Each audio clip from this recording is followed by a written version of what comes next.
이 시간 될 수 있도록 은혜 베풀어 주옵소서. 하나님께서 말씀하실 때에 전하는 저는 주님 뒤로 감추어 주시어 오직 하나님의 영광만 나타나게 하심으로 전하는 자와 듣는 우리 모두가 하나님의 큰 영광을 경험하는 은혜의 시간 되기를 간절히 원하오며 예수님 이름으로 기도드리옵나이다. 아멘. 이 시간 좌우에 계신 분들하고 함께 인사합시다. 사랑하며 축복합니다. 사랑하며 축복합니다. 사랑하며 축복합니다. 우리 또 지난주 감기와 또 편찮으셔서 못 오셨던 우리 오재인 권사님 또 이렇게 뵙게 되어서 감사드리고 또 반갑습니다. 건강한 모습으로 뵙게 되어서 무엇보다 감사드립니다. 한 대학 교수가 학생들 앞에 강의를 하기에 앞서서 한 믿음을 가진 학생에게 이런 질문을 했습니다. 자네는 하나님이 모든 것을 창조하였던 것을 믿는가? 그러자 그 학생은 당연히 예, 저는 그렇게 믿습니다, 선생님이라고 대답했습니다. 그러자 이 교수는 이렇게 이야기합니다.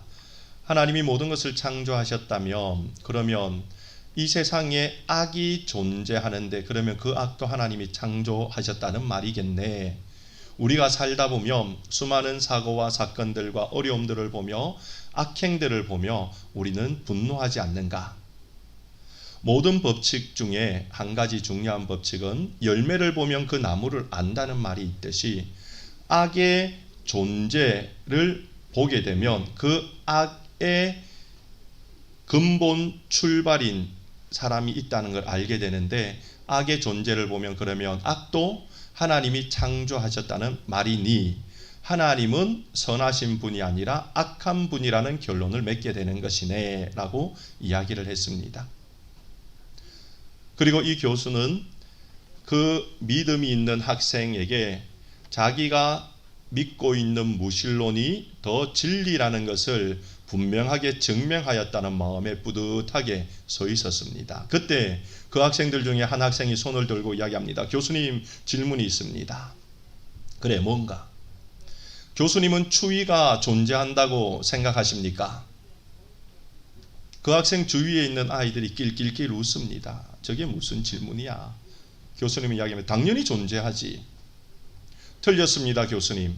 추위란 물리학 법칙에 의하면 열의 부재를 표현하는 것입니다.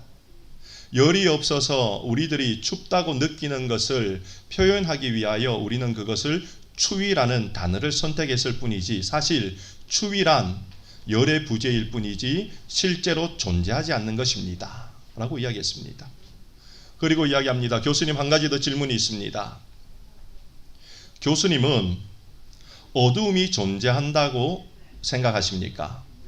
그때 교수님은 이야기했습니다. 당연하지, 어두움이 존재하지. 그러자 이 학생이 이야기합니다. 아니요, 교수님, 어두움은 존재하지 않습니다. 우리는 어두움을 측정할 수가 없고 단지 빛의 양만을 측정할 수가 있고 연구할 수가 있는 것입니다. 뉴턴은 빛이 얼마나 비치고 또 빛이 어떤 역할을 하는가를 알기 위해 프리즘을 통해 빛의 파장을 연구하였고 그리고 빛을 측정하였습니다. 이 빛은 측정이 가능하고 연구가 가능하지만 어두움은 불가능한 것이지요. 왜냐하면 어두움은 빛의 부재가 나오는 결과이기 때문입니다.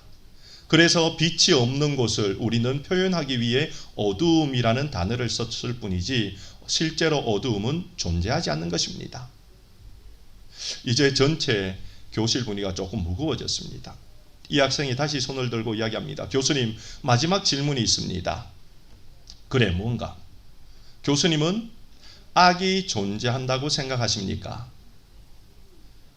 앞에 두 질문에 교수님이 선뜻 존재한다라고 이야기했다가 그런 반박을 듣고 난 이후에 이번에는 조금 주저하면서 머뭇머뭇거리며 이렇게 이야기합니다. 우리가 살고 있는 이 세상을 보면 악한 사람들도 많고 악을 통해서 일어나는 악행들도 많이 있고 사건과 사고들을 보면 악이 존재한다고 우리는 믿지 않는가? 그러자 이 학생이 이야기했습니다. 아니요, 교수님, 그것도 틀렸습니다. 악은 선의 부재로 말미암아 나오는 결과인데 그 선은 바로 하나님이고, 즉 하나님의 부재로 말미암아 악이 이 땅에 나오는 것이기 때문에 실제로 악은 존재하지 않는 것입니다. 선하신 하나님을 인정하지 않는, 선하신 하나님을 모르는 사람들을 통해서 하나님의 부재로 말미암아 악이 생성되기 때문에 사람들은 그 현상을 보고 악하다라고 이야기하지만 사실은 그것은 선하신 하나님의 부재를 나타내는 것뿐입니다. 우리 하나님은 지고지순하신 선하신 하나님이십니다 라고 이야기했다고 합니다. 하나님의 부재, 그것으로 말미암는 악의 존재, 그러므로 악은 실제하지 않는 것이라는 거죠. 이렇게 교수님에게 또박또박 반박했던 그 사람이 바로 알버트 아인슈타인이었습니다.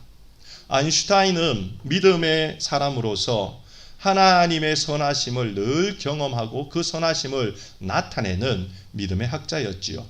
사실 우리가 오늘날 이 땅을 살다 보면 여러 많은 어려움들과 또 하나님의 부재가 느껴지는 상황들을 경험할 때가 있습니다. 최근에 이제 2월 하순이 되면 1년이 되는 전쟁 중에 있는 우크라이나 땅을 보면서, 그리고 터키와 시리아의 자연의 지진으로 말미암아 수만 명이 죽어가는 그 상황을 보면서 우리는 하나님의 부재를 느낍니다. 우리가 경험하고 싶지 않는 사건들과 사고들 앞에서, 또한 우리가 원하지 않는 상황에 벌어지는 악한 현상들을 보며 우리는 하나님의 부재를 경험한다는 것입니다. 그러면서 하나님이 어디 계신가? 하나님이 과연 무엇을 하고 계신가? 하나님이 계시다면 왜 이런 일이 벌어지는가에 대한 의문을 갖게 되는 것이지요. 이 의문은 오늘날 우리만 갖는 것이 아니라 성경의 많은 믿음의 선배들도 이런 의문을 가졌습니다. 심지어 하나님의 말씀을 대언하는 선지자들도 이런 의문을 가지며 하나님께 의문을 표현하기도 했습니다. 하나님, 왜 도대체 이런 일이 벌어집니까? 하나님, 저 사람은 악을 행하는 사람인데 왜 저 사람은 부유하고 형통하게 되며 왜 저는 믿음의 삶을 사는데 이런 고통의 삶을 살아야 됩니까? 라고 믿음의 선배들도 하나님께 하나님의 부재로부터 오는 악에 대하여 고통하며 몸서리치며 하나님께 질문하였던 것이 성경에 많이 나타나고 있습니다. 하나님의 부재, 그것으로 말미암는 악의 존재함, 이 앞에서 우리가 기억해야 될 중요한 사실이 있습니다. 그것은 무엇인가 하면 하나님은 무소부재하신 분이다 라는 사실입니다. 부재란 말은 존재하지 않는다는 의미이지요. 무소부재라는 말은 그 반대 아닙니까? 하나님이 계시지 않는 곳이 없다는 의미입니다. 하나님께서는 어떤 시간에도 계시고 어떤 환경에도 계시고 어떤 사건에도 하나님은 늘 존재해 계신 분이라는 것입니다. 저희들은 지금 하나님에 대해 알아가는, 하나님을 알므로 자라가는 일을 올 한 해에 계속해서 살펴보고 있습니다. 지난주까지는 예레미야 10장 10절의 말씀을 통해 하나님은 참신이시고 하나님은 살아계신 분이며 하나님은 영원한 왕이다에 대해서 배웠습니다. 오늘 우리는 어떤 하나님을 배우기를 원하는가 하면 무소부재하신 하나님에 대해 배워가기를 원합니다. 하나님은 어떤 장소에도 어떤 환경에도 어떤 시간에도 계신 분이라는 것입니다. 오늘 시편 139편은 다윗은 하나님에 대하여 하나님의 무소부재에 대해 이렇게 고백하고 있지 않습니까? 7절 말씀을 보십시오. 내가 주의 영을 떠나 어디로 가며 주의 앞에서 어디로 피하리까? 다윗은 하나님 앞에 이렇게 고백합니다. 내가 주의 영을 떠나 어디로 가며 주의 앞에서 어디로 피하리까? 무슨 말입니까? 다윗이 하나님으로부터 피할 곳이 없다라고 이야기하는, 절대 피할 수 없다라고 이야기하는 반어문을 통하여서 하나님의 무소부재하심을 고백합니다. 그러면서 조금 더 구체적으로 하나님이 계신 곳에 대해 이렇게 이야기합니다. 8절 말씀을 보십시오. 내가 하늘에 올라갈지라도 거기 계시며 수월에 내 자리를 펼지라도 거기 계시리이다 라고 다윗이 고백합니다. 하늘은 어떤 곳입니까? 가장 인간이 올라갈 수 있는 높은 곳을 의미합니다. 가장 높은 곳이기에 사람들을 내려다볼 수는 있지만 그 위에 어떤 사람도 없는 상태를 의미합니다.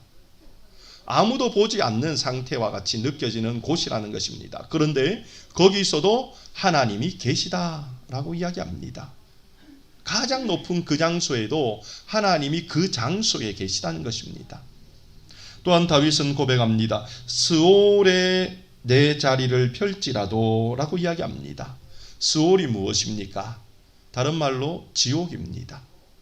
즉 이 표현은 하나님의 은혜와 영광이 닿지 못할 것 같은 가장 낮은 자리를 의미합니다. 다윗이 그 자리에 갈지라도 하나님이 거기에 계신다라고 다윗은 고백합니다. 즉 하나님이 계시지 않는 장소는 없다라고 다윗은 고백합니다. 또한 9절에서 다윗은 하나님이 계시지 아니하는 때는 없다라고 이야기합니다. 내가 새벽 날개를 치며 바다 끝에 가서 거주할지라도 하나님이 거기 계신다라고 이야기합니다. 여기서 새벽 날개를 친다는 이 말의 뜻은 무엇인가 하면 빛의 속도로 날아간다라는 뜻입니다. 조금 더 쉽게 이야기하면 눈 깜짝할 사이라는 의미입니다. 하나님께서는 눈 깜짝하는 그 사이에도 그곳에 존재하고 계시다는 것입니다. 우리가 언제 사고 나는지 아십니까? 눈 깜짝할 사이에 사고가 납니다. 그죠? 정말 눈 깜짝하는데 사고 나 있어요. 그런데 다윗은 고백합니다. 눈 깜짝하는 그 사이에 내가 잠시 정신이 없고 내가 잠시 주의가 기울여지지 않고 내가 잠시 딴 생각을 하는 그 순간조차도 하나님이 그 시간에도 거기 계시다라고 다윗은 고백하고 있습니다. 모든 시간 속에 모든 공간 속에 하나님이 계시다라고 이야기합니다. 그러면 이 하나님이 그런 모든 시간과 모든 공간에 계신 이유가 무엇일까요? 늘 내 주변에 하나님이 계시는 이유가 무엇일까요? 우리 자녀들에게 부모님이 여러분을 하루 24시간 매 초마다 매 분마다 지켜보고 있다면 여러분 어떻게 했어요? 라고 질문하면 뭐라고 대답할까요? 너무 고맙고 감사해요 라고 대답할 아이가 있을까요? 왜 그렇습니까? 우리 부모들은 자녀를 볼 때마다 늘 자녀에게 잔소리할 수밖에 없고 지적할 수밖에 없고 또 자녀를 격려한다는 말이 자녀에게 상처 줄 수밖에 없는 말이기 때문입니다. 하나님이 모든 시간 가운데 계시고 모든 환경 가운데 모든 장소 가운데 계시다는 이 말은 우리에게 어떤 의미로 다가오는가 하면 살짝 부담으로 다가올 수가 있습니다. 그런데 다윗은 고백합니다. 하나님이 무소부재하시기에 저에게 하나님이 주시는 은혜가 있습니다 라고 다윗은 고백합니다. 하나님이 무소부재하신 목적, 이유, 그 왜 하나님은 무소부재하신가? 바로 오늘 우리가 읽었던 말씀 10절에 보니 이렇게 이야기합니다. 하나님은 내가 어떤 곳에 있든지 눈 깜짝할 순간에도 나와 함께 하시기에 하나님은 나를 인도하여 주십니다 라고 다윗이 고백합니다. 하나님이 무소부재하신 이유가 뭐냐? 다윗은 하나님이 나를 인도하기 위해 무소부재하게 계십니다라고 다윗은 고백한다는 것입니다. 여기서 인도라는 이 말의 뜻은 어떤 것을 목적지로 이끌다, 안내하다라는 의미일 뿐 아니라 이런 의미도 있습니다.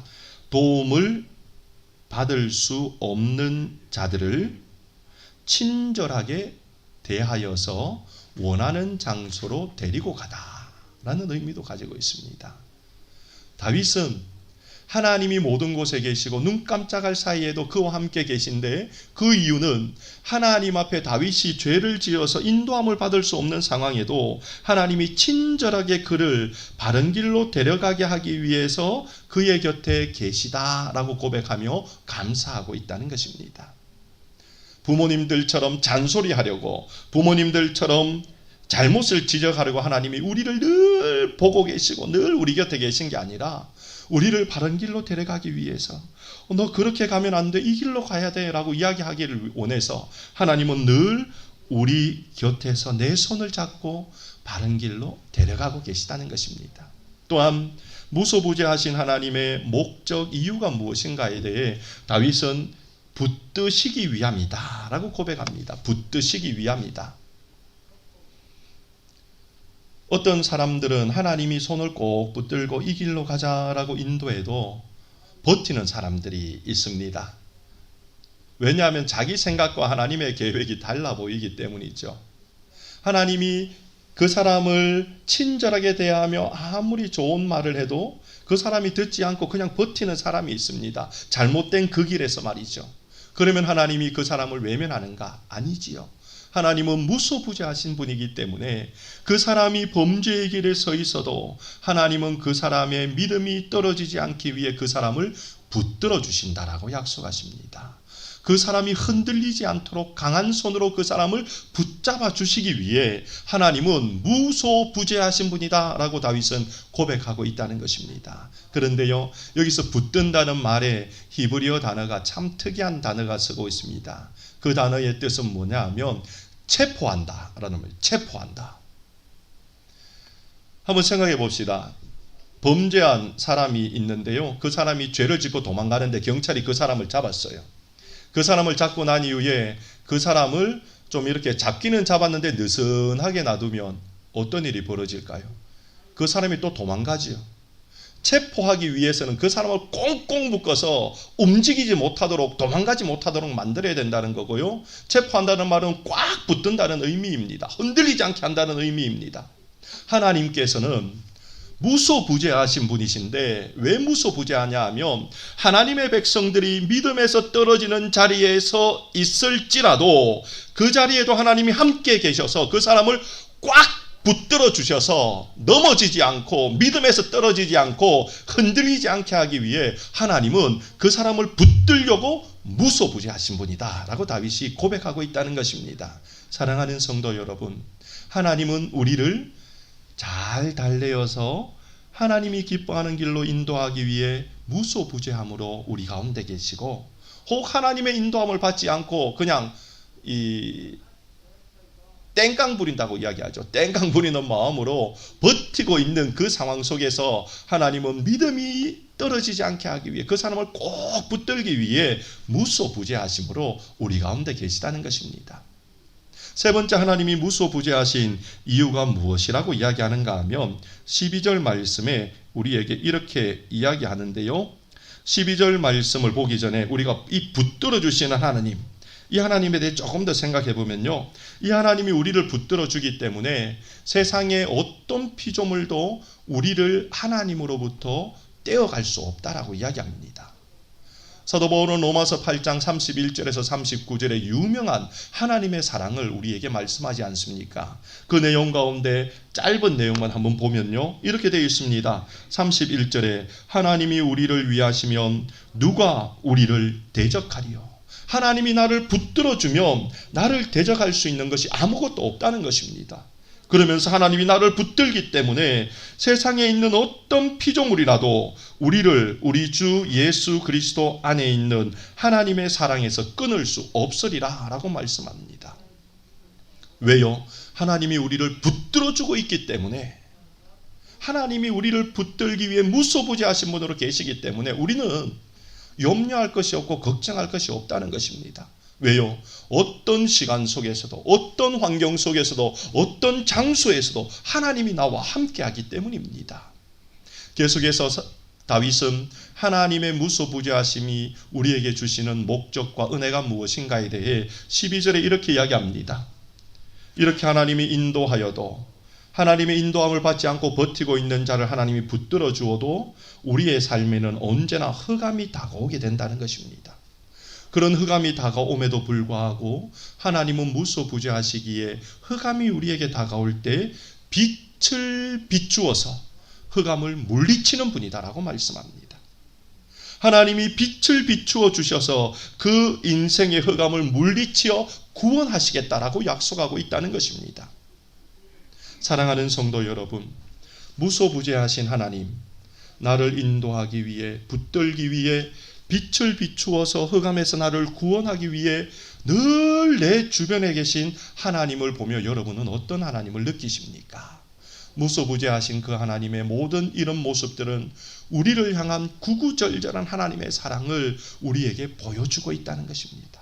하나님이 나를 사랑하기 때문에 하나님은 나를 떠날 수 없어서 내 전후 좌우에 계시며 나를 두르시며 늘 나에게 인도함의 은혜, 붙드심의 은혜, 빛을 비추어 흑암으로부터 구원하시는 은혜를 주고 계시다라는 사실을 믿으시기 바랍니다. 그러므로 우리는 오늘 하나님이 무소부재하신 분이다라는 사실을 먼저 배워야 됩니다.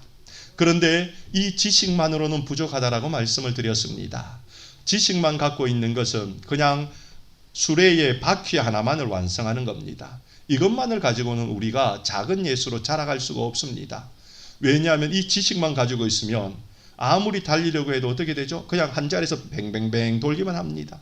또 다른 바퀴가 필요한데 행함의 바퀴입니다. 하나님이 무소부재하다는 이 지식을 가지고 그러면 우리는 이 지식을 어떻게 행해야 될까요? 이것이 중요합니다. 두 가지를 제가 제안하기를 원합니다. 첫 번째는 어떤 상황 속에서도 무소부재하신 하나님을 믿으며 하나님께 나아가라라는 것입니다. 어떤 상황 속에서도 무소부재하신 하나님을 믿으며 우리는 나아가야 되는 것입니다. 그것이 무소부재하신 하나님을 믿는 믿음의 백성의 행위, 삶의 표현인 것입니다. 사단은 늘 우리에게 무소부재하신 하나님을 잊게 만듭니다. 여러 많은 사건과 사고와 악한 일들과 천재지변과 전쟁으로 인해서 우리들로 무소부재하신 하나님을 깨닫지 못하게 하고 있다는 것입니다. 그러나 우리가 늘 기억해야 되는 것은 어떤 상황이 우리에게 주어지더라도 내 앞에는 하나님이 계시고 내 옆에도 하나님이 계시고 내 뒤에도 하나님이 계신 어떤 상황에도 하나님이 계시고 어떤 시간에도 하나님이 계시다는 사실을 우리는 잊지 말고 그 하나님 앞에 언제나 나아가야 된다라는 것을 우리가 기억하며 행해 나가야 되는 것입니다. 이스라엘의 두 번째 왕인 다윗, 저는 다윗을 참 좋아합니다. 왜냐하면 다윗의 믿음, 또 다윗의 실패, 다윗의 생애가 참 모범이 되는 생애이고 참 복된 생애이기 때문입니다. 많은 분들도 다윗을 좋아하실 것입니다. 특히 저는 시편 23편을 아주 어릴 때에 암송을 했기 때문에 그 시편 23편을 의미도 모르며 암송하면서 그냥 목가적인 분위기 속에 있는 그 시를 보며 평온함을 느끼어 참 좋아합니다. 우리 성도님들도 시편 23편을 좋아할 줄 압니다. 그러기에 다윗을 보면 늘 승리하고 성공하고 형통하고 행복하고 또 완벽한 왕이라고 우리가 여길 수 있는데 사실 그 다윗의 생애를 꼼꼼히 살펴보면 정말 속이 많이 썩었을 생애다라는 것을 보게 됩니다. 다윗은 어찌 보면 양을 지키면서 곰과 사자가 양을 빼앗으러 올 때 곰과 사자와 싸우는 그 시절이 가장 행복했을 시절일 수도 있습니다. 골리앗을 죽이고 난 이후부터 그에게 고난이 끊임없이 다가오고 이스라엘의 왕이 되고 난 이후부터도 끝없는 고난들이 그에게 다가온 것을 우리는 성경을 통해 보게 됩니다. 정말 속이 많이 문드러진 것 같아요. 그 중에서 다윗의 마지막 죽음을 앞둔 열왕기상 1장의 내용에 보면 정말 다윗이 그 순간에도 고난을 당하고 있는 것을 보여줍니다. 열왕기상 1장에는 다윗이 나이 많아 늙어서 침상에 누워있는 것이 기록되어져 있는데요. 다윗이 침상에 누워서 몸을 데워주는 그 여자아이가 들어와 있어도 몸이 따뜻하지 아니할 정도로 이제 죽음을 앞두고 있었습니다. 그런 다윗에게 어떤 일이 벌어지는가 하면 이제 죽기에 앞서서 있기 때문에 이제는 평안히 가겠지라고 여겼는데 그때 이상한 소문이 들립니다. 무엇인가 하면 그에게 있는 넷째 아들 아도니아가 반역을 했다는 것입니다. 첫째 암논은 셋째 압살롬에 의해 죽임을 당했습니다. 압살롬은 반역하여서 죽임을 당했습니다. 둘째는 건강이 좋지 않아 죽었습니다. 이제 넷째인 아도니아가 장자의 역할을 감당해야 되었습니다. 아도니아에 대한 설명을 보면 아도니아는 그의 평생에 한 번도 아버지에게 싫은 소리를 듣지 아니하는 착한 아들이었다라고 되어 있습니다. 그런 아도니아가 이제 아버지의 죽음 앞에서 어떤 일을 행하고 있는가 하면 아버지를 더 잘 모시고 잘 섬기는 것이 아니라 아버지를 따랐던 제사장과 아버지를 따랐던 이 군대 장관을 꿰어서 반역을 일으키고 있는 장면이 나타나고 있습니다. 침상에 누워서 숨을 헐떡이고 있는 다윗, 그 소식을 들었던 것을 한번 상상해 보십시오. 얼마나 속이 문드러지고 정말 화가 났겠습니까? 그런 상황 속에 다윗은 시편 69편을 짓고 있습니다. 하나님이 계시라면 어떻게 이런 일이 벌어지고 하나님이 계시라면 어떻게 내 생애가 이렇게 끝까지 고난을 당합니까? 라고 말할 수 있는 상황에 다윗은 시편 69편을 지었습니다. 69편 2절에 보면 지금 다윗이 당하는 그 마음의 모습에 대해 이렇게 이야기합니다. 나는 설 곳이 없는 깊은 수렁에 빠지며 깊은 물에 들어가니 큰 물이 내게 넘치나이다 라고 다윗이 고백합니다. 다윗이 지금 당하고 있는 상황은 결코 만만한 상황이 아니었다라고 이야기합니다. 그가 당하고 있는 지금 상황은 깊은 수렁에 빠져 있는 상황이라고 이야기합니다. 여기서 수렁이라는 의미는 늪입니다. 늪은 어떤 곳입니까? 늪에 빠지게 되면 자기 스스로의 힘으로 거기서 벗어나올 수 있는 사람은 아무도 없습니다. 벗어나기 위해 발버둥 치면 칠수록 더 그 안에 빠져들어가 죽을 수밖에 없는 곳이 늪입니다. 지금 다윗이 당한 상황이 그냥 가만히 있어도 이제 죽게 되는데 그 전에 이런 일들 때문에 더 빨리 죽겠다는 것입니다. 자기 힘으로 이 일을 이겨낼 수가 없다는 것입니다. 내가 마치 늪에 빠져 있는 것처럼 느껴진다라고 이야기합니다.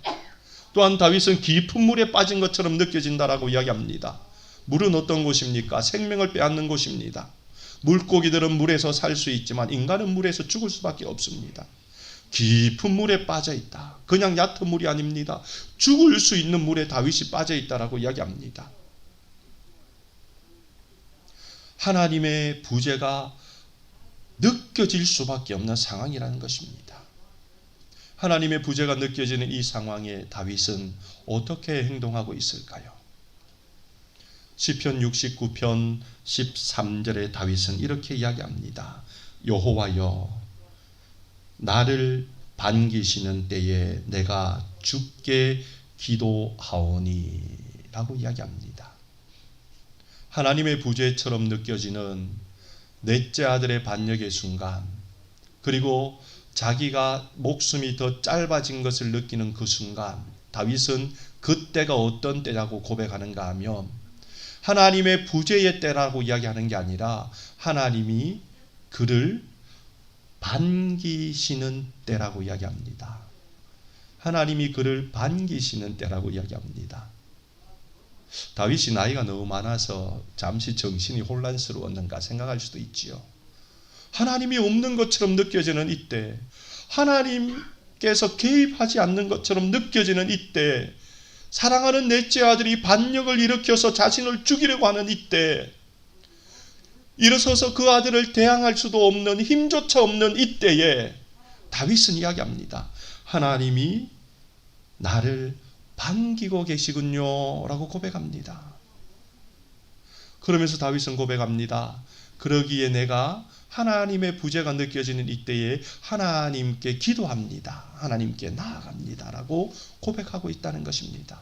여기서 반긴다는 말의 의미가 참 특이합니다. 이 말의 의미는 버선발로 사람을 맞이하기 위해 달려나오다라는 의미입니다. 반갑게 맞이하기 위해 마중 나오다라는 의미입니다.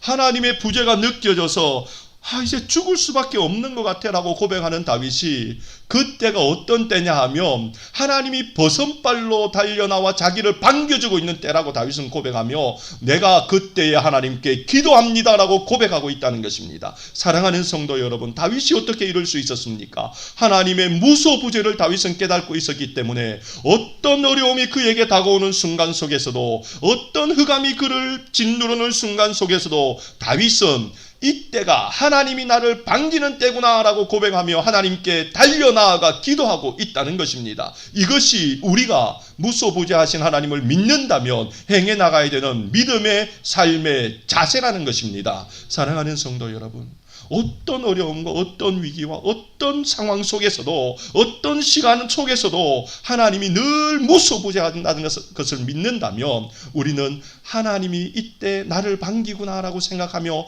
하나님께 기도함으로 달려나가는 믿음이 있어야 된다는 것을 믿으시기 바랍니다. 이런 믿음은 누구에게 필요한가 하면 우리 모두에게 필요한 것이고요. 이런 믿음은 심지어 지금 죄를 짓고 하나님을 떠나 있는 그 삶 속에서도 필요하다는 것을 성경은 말씀합니다. 이스라엘 백성들은 하나님을 떠났습니다. 그로 말미암아 하나님의 징계를 받아 바벨론에 의하여 예루살렘 성전이 무너졌습니다. 그들은 자기들이 늘 모여서 예배드리는 장소인 예루살렘에서 그들은 떠나서 바벨론으로 이주할 수밖에 없었습니다. 하나님의 성 예루살렘이 무너지고 바벨론으로 잡혀가서 이제 더 이상 고향으로 돌아갈 수 없는 상황이 된 이스라엘 백성들, 정말 하나님의 부재가 느껴지지 않습니까? 그런 이스라엘 백성임에도 불구하고 그들이 하나님께 회개하고 그들이 하나님께 하나님 지금이라도 내가 거룩하게 살겠습니다라고 고백했을 때에 하나님이 무엇이라고 말씀하는가 하면요, 제가 하나님이었다면 그렇게 말하지 않을 건데요, 하나님은 이렇게 이야기합니다. 이사야 52장 12절 말씀, 여호와께서 너희 앞에서 행하시며 이스라엘의 하나님이 너희 뒤에서 너희를 호위할 것이다 라고 약속합니다. 범죄하였고 범죄로 말미암아 징계를 당하여서 정말 스올과 같은 곳에 떨어져 있는 이스라엘을 향해 그들이 회개하고 거룩을 위해 살기 위해 하나님 앞에 부르짖을 때 하나님은 내가 너희가 지금 잡혀있는 그곳에도 함께하고 있다. 내가 너희 앞에 있고 내가 너희 뒤에서 호위하고 있으니 염려하지 말아라 라고 하나님은 말씀하고 있다는 것입니다. 사랑하는 성도 여러분, 그러므로 이곳에 있는 우리 모든 성도님들은 인생에 하나님의 부재라고 느껴지는 어떤 상황과 시간과 또한 하나님의 부재로 느껴지는 죄악의 상황 속에서도 하나님께 달려나옴을 통하여서 그때가 하나님이 나를 반기시는 때라는 것을 믿음으로 하나님께 나와 우리를 호위하시는 하나님, 우리를 인도하시는 하나님, 우리를 붙들어 주시는 하나님, 우리에게 참빛을 비추어 구원하시는 하나님을 경험하는 우리가 되어지시기를 주님의 이름으로 축원드립니다. 그러므로 언제나 어떤 상황 속에서나 하나님께 달려나아가 무소부재하신 하나님을 믿는 믿음을 행하는 우리가 되어져야 될 것입니다.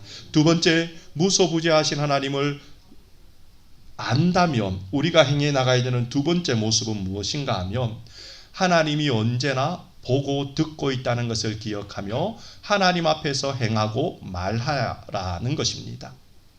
하나님이 무소부재하다는 말은 하나님이 늘 함께 한다는 의미입니다. 다윗은 그런 하나님에 대해서 PPT는 없는데요, 오늘 본문에 보면 7절에 이렇게 이야기합니다. 내가 주의 영을 떠나 어디로 가며 주의 앞에서 어디로 피하리까 라고 이야기합니다. 여기서 주의 앞에서라는 이 히브리어 단어가 무엇을 의미하는 단어인가 하면 주의 얼굴 앞에서라는 말입니다. 주의 얼굴 앞에서. 하나님의 얼굴 앞에서 다윗은 피할 곳이 없다는 것이고, 하나님의 무소부재가 무엇을 의미하는가 하면 하나님의 얼굴이 늘 자기를 향해 있다는 것을 의미하는 것이었습니다. 하나님이 자신을 사랑하여 자기를 향하여 늘 얼굴을 보면서 다윗의 행위를 보고 있으니 다윗은 하나님 앞에서 행동을 조심할 수밖에 없었던 거지요. 무소부재하신 하나님을 믿는 사람이라면 하나님 앞에 행동을 주의할 수밖에 없습니다. 하나님이 늘 얼굴로 자기를 보고 있으니 다윗이 말하는 것을 하나님이 다 듣겠지요. 그러니 다윗은 하나님 앞에서 늘 말을 주의할 수밖에 없었습니다. 이것은 우리에게도 동일합니다. 무소부재하신 하나님의 얼굴은 늘 하나님의 사랑하는 자들을 향해 있습니다. 그러므로 하나님이 보고 계신 앞에서 우리가 어떻게 행동하고 하나님이 듣고 계신 앞에서 우리가 무엇을 말해야 될지를 늘 우리가 결정하고 판단하면서 행동하고 말해야 된다는 것을 우리가 잊지 말아야 됩니다. 이것이 무소부재하신 하나님을 믿는 자의 행함의 두 번째 모습이라는 것입니다. 사랑하는 성도 여러분, 우리를 사랑하는 하나님은 늘 우리를 지켜보면서 우리가 어떤 행동을 하는지, 우리가 무슨 말을 하는지 보고 듣고 계십니다. 왜냐하면 하나님은 우리를 돕기 위해 팔을 걷고 우리가 혹시 잘못될까 봐 계속해서 지켜보고 계신 분이고, 우리를 돕기 위해 보좌에 앉아 계신 분이 아니라 보좌에서 일어나서 서서 지금 엉덩이를 들썩들썩 하면서 내가 언제 도와주러 가지? 언제 도와주러 가지? 라고 생각하시면서 하나님은 우리를 늘 지켜보고 계신 분입니다. 그 사랑을 받는 우리들인데 나를 지켜보는 하나님 앞에 하나님의 눈살을 찌푸리게 하는 행동을 할 수가 없고 하나님의 귀를 아프게 하는 말을 할 수가 없다는 것을 우리가 기억하며 살아야 한다는 것입니다. 세상은 늘 불평과 불만이 가득 차 있습니다. 왜냐하면 하나님이 그들을 보고 있다는 것을 세상은 모르기 때문입니다. 그러기에 불평과 불만은 세상의 특징이요 세상의 현상입니다. 이런 세상 속에서 우리가 그리스도인으로 하나님의 무소부지하심을 믿는 자로 살아간다는 것은 우리가 입을 열 때에 세상의 원망과 불평과 불만하는 반대로 행하는 삶을 살아야 한다는 것입니다. 이스라엘 백성은 하나님의 선택을 받았음에도 불구하고 애굽에서 바로 밑에 있으면서도 불만과 불평을 내뱉었습니다. 하나님이 그들을 구원해 준다라고 이야기함에도 그 소리를 들었음에도 하나님 앞에 불만과 불평을 내뱉었습니다. 그들은 하나님의 출애굽을 경험하여서 홍해 앞에 섰을 때에 그들은 그 앞에서도 하나님께 불만과 불평을 내뱉었습니다. 하나님이 은혜로 그곳을 건너게 해주었음에도 불구하고 광야를 헤매다가 마라 앞에서 쓴물 앞에 하나님께 불평과 불만을 하였습니다. 지도자들을 향해 불평과 불만을 하였습니다. 르비딤에서도 불평과 불만을 하였습니다. 먹을 것을 주지 않는다고 불평과 불만을 하였습니다. 하나님이 늘 그들과 동행함에도 이스라엘 백성들은 하나님의 얼굴이 그들을 향하고 있음을 인식하지 못했다는 것입니다. 그러나 우리는 다릅니다. 우리는 오늘 이 말씀을 통해 하나님이 늘 얼굴을 우리를 향해 있다는 것을 배웠습니다. 배웠다면 이제 우리에게 필요한 것은 그것을 실천해야 됩니다. 하나님 앞에서 하나님의 눈살을 찌푸리게 하는 행동을 이제는 멈추어야 됩니다. 하나님 앞에서 하나님의 귀를 아프게 하는 원망과 불평은 이제 쏟아내지 말아야 됩니다. 하나님은 우리의 마음의 소리도 들으시지요. 우리의 마음도 늘 하나님 앞에 감사와 하나님께 영광 돌리는 메시지를 쏟아내도록 해야 됩니다.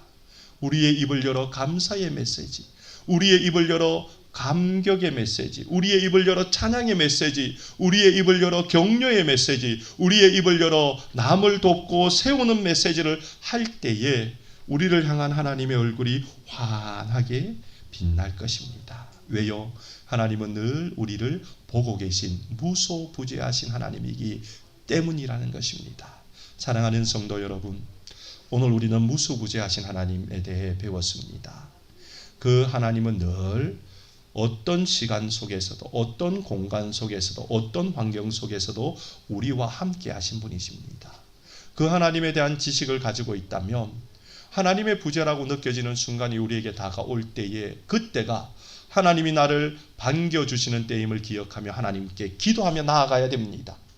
그러면 분명히 살아계신 무소부재의 하나님을 경험할 수가 있습니다. 또한 무소부재하신 하나님이 늘 그 얼굴을 나를 향하고 있다는 사실을 기억하며 오늘부터 우리의 행동을 주의합시다. 우리의 말을 감사로 바꿉시다. 그로 인하여 무소부재하신 하나님에 대한 지식과 하나님을 믿는 믿음의 행함을 통하여 작은 예수로 성숙해가는 우리 모두가 되시기를 주님의 이름으로 축원드립니다. 기도드리겠습니다. 좋으신 하나님, 하나님께서 무소부재하신 분으로 오늘도 우리 가운데 임재하시고 우리에게 말씀하시고 우리에게 역사하심을 믿으며 감사드립니다. 무소부재하신 하나님 앞에서 저희들이 하나님의 부재라고 느껴지는 어려운 상황과 자연재해와 또한 사건 사고들 앞에 서 있더라도 하나님이 계심을 믿기에 날마다 다윗처럼 하나님께 기도로 달려나아가는 자들 되게 하여 주옵소서. 또한 저희들이 하나님의 얼굴이 늘 나를 향해 있다는 것을 잊지 아니하므로 행동을 하나님의 눈살 찌푸리는 행동을 버리고 하나님을 기쁘시게 해드리고 하나님의 만족을 드리는 행동을 하는 저희들 되게 하시고 저희의 입술에서는 불평과 원망이 아니라 감사와 찬양만 흘러나와 하나님의 귀를 즐겁게 해드리는 저희들 다 되게 하여 주옵소서. 그로 인하여 무소부재하신 하나님을 마음껏 누리며 그 하나님으로 주님이 주시는 인도와 붙드심의 은혜와 빛을 주심으로 구원하시는 하나님을 날마다 경험하는 복을 누리게 하여 주옵소서. 예수님 이름으로 기도드리옵나이다. 아멘. 이 시간 우리 찬송가 440장 함께